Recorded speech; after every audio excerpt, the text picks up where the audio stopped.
আসসালামু আলাইকুম রহমতুল্লাহ। হজরত ওমর রাদিয়াল্লাহু তাআলা আনহু এর সংক্ষিপ্ত জীবনী। উপস্থিত ইসলামিক ব্লগস 811। যদি কোনো ভুল ভ্রান্তি হয়ে থাকে সবাই ক্ষমা সুন্দর দৃষ্টিতে দেখবেন আর দয়া করে কমেন্ট করে জানাবেন। ইসলামিক ভিডিও পেতে সাবস্ক্রাইব করে ভাষা থাকুন, ক্লিক বেল আইকন। ইসলাম সম্পর্কে নিজে জানুন, শেয়ার করে অন্যকে জানার সুযোগ করে দিন। Please like, comments and share. আজ আমরা শুনব ওমর রাদিয়াল্লাহু তাআলা আনহু এর সংক্ষিপ্ত জীবনীর তৃতীয় পর্ব। গত 2 পর্বের লিঙ্ক ডেসক্রিপশনে দেওয়া থাকবে, প্লিজ সবাই দেখে নেবেন।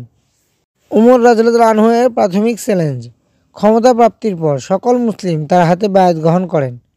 তার ব্যক্তিত্বের কারণে জনতা তাকে সমীহ করত।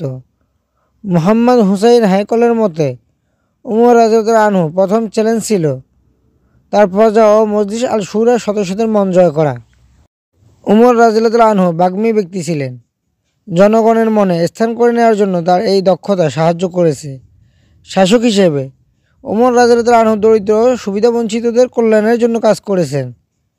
ফিদাকের জমির ব্যাপারে তিনি আবু বকর রাদিয়াল্লাহু তাআলা আনহুর নীতি অনুসরণ করেছেন এবং একে রাষ্ট্রীয় সম্পত্তি হিসেবে ব্যবহারের নীতি চালু রাখেন। রিদ্দার যুদ্ধে কয়েক হাজার বিদ্রোহী ও ধর্মত্যাগীকে দাস হিসেবে বন্দী করা হয়েছিল। ওমর রাদিয়াল্লাহু তাআলা আনহু এ সকল বন্দীদের সাধারণ ক্ষমা ঘোষণা করেন এবং তাদের মুক্তির নির্দেশ দেন। এই ঘোষণা বেদুইন গোত্রগুলোর কাছে ওমর রাদিয়াল্লাহু তাআলা আনহুর জনপ্রিয়তা বৃদ্ধি করেছিল। খেলাফত ও বেসামরিক প্রশাসন। ওমর রাদিয়াল্লাহু তাআলা আনহু এর সরকার এক কেন্দ্রিক ব্যবস্থায় পরিচালিত হয়। এতে খলিফা ছিলেন সর্বোচ্চ রাজনৈতিক কর্তৃপক্ষ। পুরো সাম্রাজ্যকে কয়েকটি প্রদেশে বিভক্ত করা হয়। পাশাপাশি আজারবাইজান ও আর্মেনিয়া এসব অঞ্চলের কিছু স্বায়ত্তশাসিত এলাকা খিলাফতের সার্বভৌমত্ব স্বীকার করে নেয়। প্রদেশগুলো প্রাদেশিক গভর্নর বা ওয়ালি কর্তৃক শাসিত হতো। ওমর রাদিয়াল্লাহু তাআলা আনহু ব্যক্তিগতভাবে ওয়ালিদের নিযুক্ত করতেন। প্রদেশগুলোকে বিভিন্ন জেলায় বিভক্ত করা হতো। পুরো সাম্রাজ্যে প্রায় 100 এর মতো জেলা ছিল। প্রতিটি জেলা বা প্রধান শহর একজন অধস্তন গভর্নর বা আলেমের দায়িত্বে থাকত। আলেমরা সাধারণত ওমর রাদিয়াল্লাহু তাআলা আনহু এর কর্তৃক নিয়োগপ্রাপ্ত হতেন, তবে প্রাদেশিক গভর্নররাও তাদের নিয়োগ দিতে পারতেন। প্রাদেশিক স্তরে অন্যান্য অফিসাররা ছিলেন কাতিব, প্রধান সচিব, কাতিবুদ দেওয়ান, সামরিক সচিব, সাহেবুল খারাজ, রাজস্ব আদায়কারী, সাহেবুল আহদাস, পুলিশ প্রধান, সাহিব বাইতুল মাল, কোষাগার কর্মকর্তা, কাজী, প্রধান বিচারক। অনেক ক্ষেত্রে ওয়ালি প্রদেশের সেনাবাহিনীর প্রধান সেনাপতি হিসেবে কর্মরত থাকলেও কিছু প্রদেশে পৃথক সামরিক অফিসার থাকত। প্রতিটি নিয়োগ লিখিত আকারে দেওয়া হতো। নিয়োগের সময় গভর্নরদের জন্য নির্দেশনা প্রদান করা হতো। দায়িত্ব গ্রহণের পর গভর্নররা জনতাকে প্রধান মসজিদে জড়ো করে তাদের সামনে নির্দেশনা পড়ে শোনাতেন। কর্মকর্তাদের প্রতি ওমর রাদিয়াল্লাহু তাআলা আনহুর সাধারণ নির্দেশনা ছিল, স্মরণ রেখো, আমি তোমাকে জনগণের উপর নির্দেশদাতা ও স্বেচ্ছাচার হিসেবে নিয়োগ দেইনি। আমি তোমাকে একজন নেতা হিসেবে পাঠিয়েছি যাতে জনগণ তোমার উদাহরণ অনুসরণ করতে পারে। মুসলিমদেরকে তাদের অধিকার প্রদান করো যাতে তারা অন্যায় পতিত না হয়। তাদের মুখের উপর নিজেদের দরজা বন্ধ করো না যাতে ক্ষমতাশালীরা দুর্বলদের ধ্বংস করতে না পারে, এবং নিজেকে তাদের চেয়ে উচ্চ মনে হয় এমন কোনো আচরণ করো না যা তাদের প্রতি স্বৈরাচারী শাসকরা করে থাকে। এছাড়াও আরও কিছু বিধিনিষেধ গভর্নর ও রাষ্ট্রীয় কর্মকর্তাদের উপর জারি করা হয়। প্রধান কর্মকর্তাদেরকে হজের সময় মক্কায় আসতে হতো এবং এই সময় জনগণ তাদের বিরুদ্ধে যে কোনো অভিযোগ তুলতে পারত। দুর্নীতি রোধ করার জন্য ওমর রাদিয়াল্লাহু তাআলা আনহু তার কর্মকর্তাদের উচ্চ বেতন দিতেন। নিজ অঞ্চলে সেনাবাহিনীর সর্বোচ্চ প্রধান থাকা অবস্থায় গনিমতে সম্পদ ছাড়াও গভর্নররা বার্ষিক 5 থেকে 7,000 দিরহাম করে পেতেন।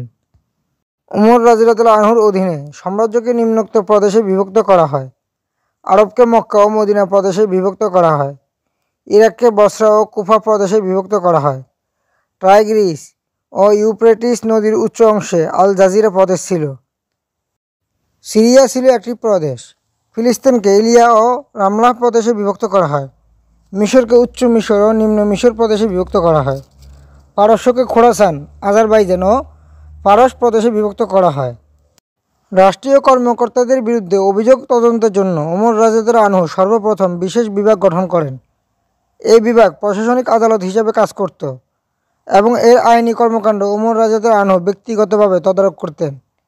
এই বিভাগ মোহাম্মদ ইবনে মাসলামা রাদিয়াল্লাহু আনহুর দায়িত্বে দেওয়া হয়। গুরুত্বপূর্ণ অভিযোগগুলোর ক্ষেত্রে তিনি ঘটনাস্থল, অভিযোগ তদন্ত ও পদক্ষেপ নেওয়ার ক্ষেত্রে উমর রাদিয়াল্লাহু আনহুর সহায়তা করতেন। কিছু ক্ষেত্রে অনুসন্ধান কমিটির সাথে তদন্তের বিষয়ে আলোচনা করা হতো। ক্ষেত্র বিশেষে অভিযুক্ত কর্মকর্তাকে মদিনায় তলব করে আদালতের সম্মুখীন করা হতো। উমর রাদিয়াল্লাহু আনহু তার গোয়েন্দা বিভাগের সহায়তায় কর্মকর্তাদের জবাবদিহির আওতায় আনেন। কিছু ক্ষেত্রে উমর রাদিয়াল্লাহু আনহু পথ প্রদর্শকের ভূমিকা পালন করেছেন। উমর রাদিয়াল্লাহু আনহু সর্বপ্রথম পাবলিক মিনিস্ট্রি প্রথা চালু করেন, যেখানে সরকারি কর্মকর্তা ও সৈনিকদের রেকর্ড লিপিবদ্ধ করা থাকত। গভর্নর ও রাষ্ট্রপ্রধানদের কাছে পাঠানো চিঠির অনুলিপিও রেকর্ড করা হিসেবে রক্ষিত থাকত। আইন শৃঙ্খলা বজায় রাখার জন্য তিনি প্রথম পুলিশ বাহিনী নিয়োগ দেন। জনতা বিশৃঙ্খল পরিস্থিতি সৃষ্টি করলে তিনি প্রথম তাদের শৃঙ্খলায় আনেন। খাল খনন। উমর রাদিয়াল্লাহু আনহু এর শাসনামলে বসরা শহর প্রতিষ্ঠিত হওয়ার পর পানীয় জল ও সেচের জন্য তিনি খাল খননের ব্যবস্থা করেন। আল তাবারির বিবরণ অনুযায়ী শহর পরিকল্পনাধীন অবস্থায় উতবা ইবনে গাজওয়ান প্রথম টাইগ্রিস নদী থেকে বসরা পর্যন্ত খাল খনন করেন। শহর তৈরির পর আবু মুসা আশআরী রাদিয়াল্লাহু আনহুকে এর প্রথম গভর্নর নিয়োগ দেওয়া হয়। আবু মুসা আশআরী রাদিয়াল্লাহু আনহু বসরা ও টাইগ্রিস নদীকে সংযোগকারী দুইটি গুরুত্বপূর্ণ খাল খনন করান। এগুলো হলো আল উবালা নদী ও মাকিন নদী। সমগ্র বসরা অঞ্চলে কৃষির উন্নয়ন এবং পানীয় জলের সরবরাহের জন্য এই খালদ্বয় মূল ভূমিকা পালন করেছে। উমর রাদিয়াল্লাহু আনহু পতিত জমি চাষাবাদের জন্য নীতি গ্রহণ করেন। যারা এ সকল জমি আবাদ করত তাদেরকে এসব জমি প্রদান করা হয়। এই নীতি উমাইয়া আমলেও চালু ছিল। ব্যক্তি ও রাষ্ট্রীয় উদ্যোগে খাল খননের ফলে ব্যাপক অঞ্চল জুড়ে কৃষিক্ষেত্র গড়ে ওঠে। উমর রাদিয়াল্লাহু আনহু এর সংস্কার ও চুক্তি। উমর রাদিয়াল্লাহু আনহু শাসনামলে খিলাফতের সীমানা ব্যাপক বৃদ্ধি পায়। তাই বিশাল সাম্রাজ্যকে ধরে রাখার জন্য তিনি রাজনৈতিক কাঠামো গড়ে তুলতে শুরু করেন। তিনি বেশ কিছু প্রশাসনিক সংস্কার সাধন করেন। নতুন বিজিত অঞ্চলে তিনি প্রশাসন গঠন করেন, যাতে কয়েকটি মন্ত্রণালয় ও আমলাতন্ত্র ছিল। তার শাসনামলে বসরা ও কুফা শহরদ্বয় নির্মিত ও সম্প্রসারিত হয়।